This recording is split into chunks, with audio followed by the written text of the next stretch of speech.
But this is a great room, many friends, and everybody I know and recognize just from reading about it. Only one man missing from President Trump's dinner at the White House last night for the Emir of Qatar. Disinvited, Britain's ambassador to the United States. The White House disinvites the British ambassador from a high-level dinner overnight after the ambassador is caught ripping the president in diplomatic cables leaked to the media. This morning, Sir Kim Darroch decided to pull out of a meeting scheduled between Ivanka Trump and the Trade Secretary Liam Fox. Soon after that decision, President Trump piled in with another tweet. The wacky ambassador that the UK foisted upon the United States is not someone we are thrilled with, a very stupid guy.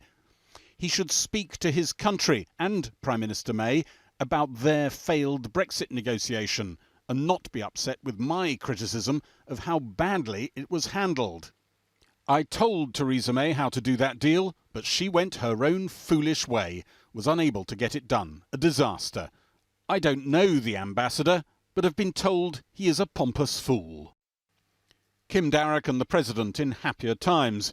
The Foreign Secretary, Jeremy Hunt, responded to the President's abuse with his own tweet. These comments are disrespectful and wrong to our Prime Minister and my country. If I become Prime Minister, our ambassador stays. Boris Johnson took a different tone.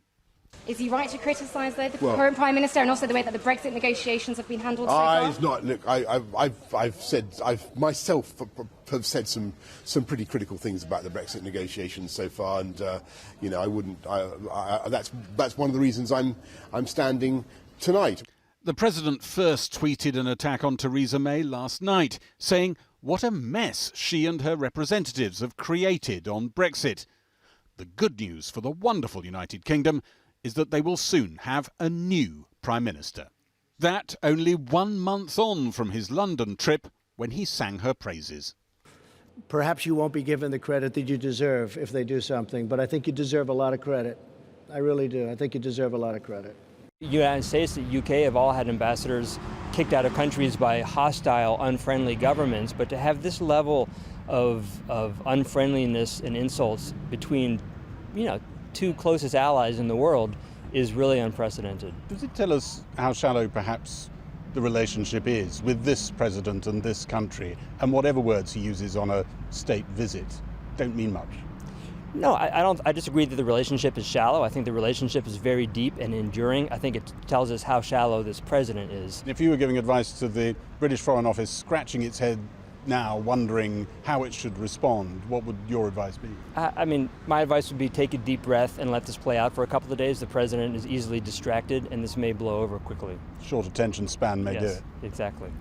President Trump insisted it was the Queen who impressed him on his state visit to Britain, and he recently told Fox News he believed he'd given her one of the happiest times she'd known in a quarter of a century. Well, joining me now from Washington, D.C. is Corey Lewandowski, who was campaign manager for Donald Trump's presidential campaign for a time and remains a close supporter and confidant. Give us an insight into this man's brain.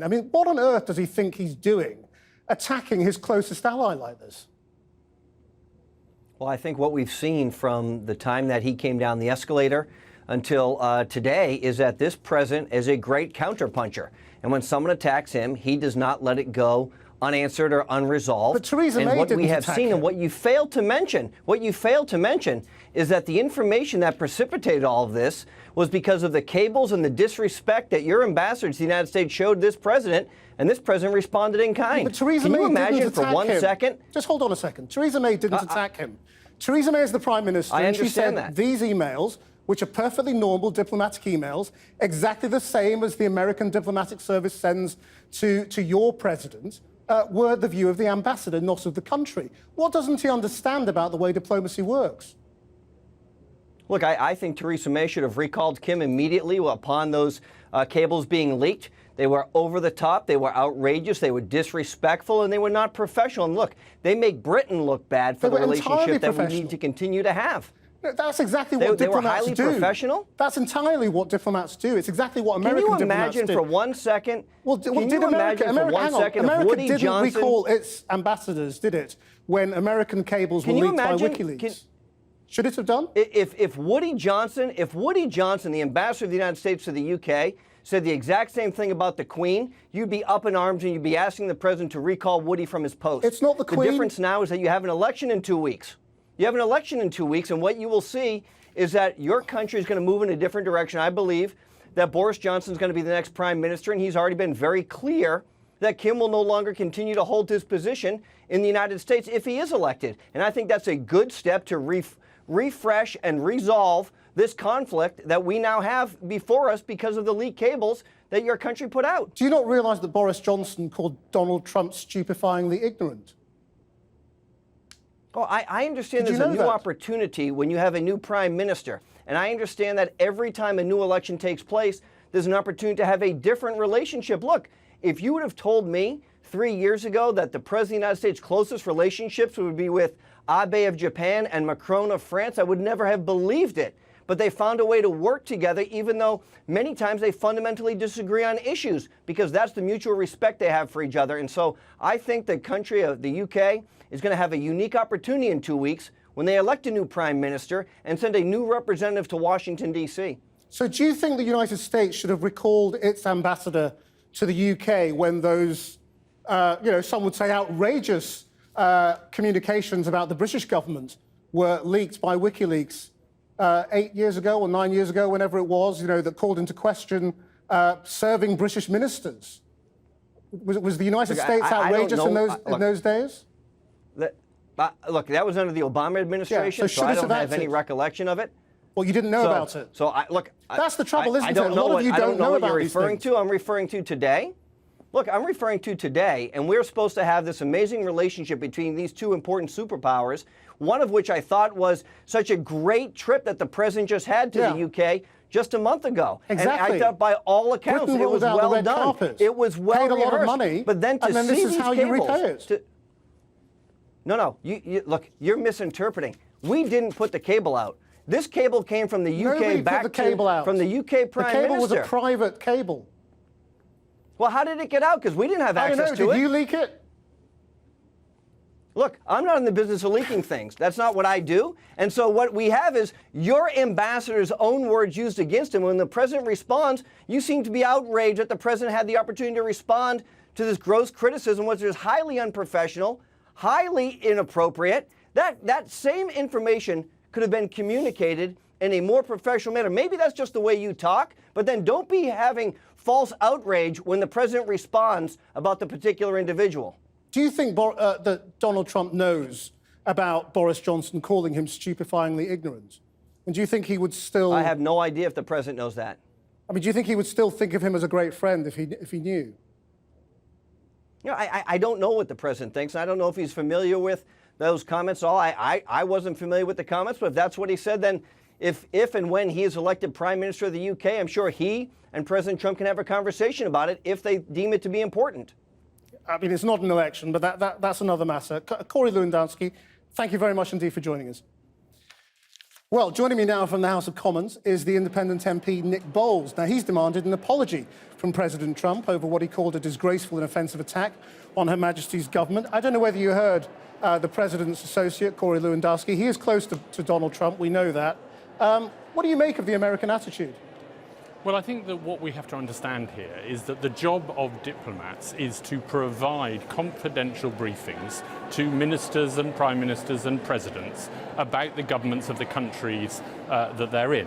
And I'm sure that every single week President Trump receives briefings about the state of the British government and the state of Brexit, which probably, if they were leaked, would not be very flattering to our ministers and our government. But when these things are leaked, and of course they shouldn't be leaked, and it's extremely serious that they have been leaked, when they are leaked, then the thing for the President of the United States to do is to rise above it, to laugh it off, to be the big man, which is, after all, I think something that he's constantly trying to impress us with, not to resort to a sort of childish play school version of slanging match. And the fact is, he hasn't just insulted Kim Darroch, who can probably look after himself. He hasn't just insulted the Prime Minister, who certainly can look after herself. He's insulted Her Majesty, the Queen, whose hospitality he took only a few weeks ago. The ambassador is Her Majesty's ambassador. The Prime Minister is Her Majesty's Prime Minister. And whatever he says in private and whatever his ambassador says to the Foreign Secretary is one thing, but in public you do not attack your closest ally 3 weeks after you enjoy their hospitality. So what happens now? I mean, if Kim Darroch is frozen out of meetings in Washington, I mean, is he supposed to just sort of sit there for months to serve out his time on the basis that we can't be bullied? Well, I think it's incredibly important that we do not allow foreign leaders, however powerful, to pick and choose who are our ambassadors. And some things are important to defend. And of course, you know, it is unfortunate this has happened and it will diminish the quality of his relationships with the administration. But the ambassador doesn't conduct diplomacy single-handedly. And it is an incredibly important principle. I'm glad to say that the Foreign Secretary, Jeremy Hunt, has restated it, that we choose our ambassadors and that if he, Jeremy Hunt, becomes Prime Minister, that he will insist that Kim Darroch stays in post. Now what we need to hear is whether Boris Johnson is willing to make the same commitment, or is he going to say that actually dancing to the tune of the very volatile American president is more important to him than standing up for the independence of the United Kingdom? Nick Boles, thank you very much. Thank you. Well, a short time ago, I spoke to Tom Fletcher, former UK ambassador to Lebanon and author of The Naked Diplomat.